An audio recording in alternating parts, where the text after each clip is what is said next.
తెంచుకుంటే తెగిపోతుందా దేవుడు వేసిన బంధం?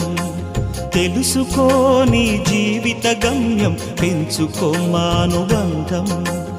7 అడుగులు నడిచిన వాడే 7 జన్మలు తోడుంటాడు. భర్తగా నిన్ను భరించువాడే బ్రతుకు దీపం వెలిగిస్తాడు.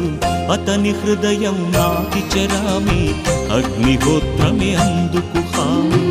అతని హృదయం నాటి చెరామి, అగ్నిహోత్రమే అందుకు హామీ. తెంచుకుంటే తెగిపోతుందా దేవుడు వేసిన బంధం? తెలుసుకో నీ జీవిత గమ్యం, పెంచుకోమానుబంధం.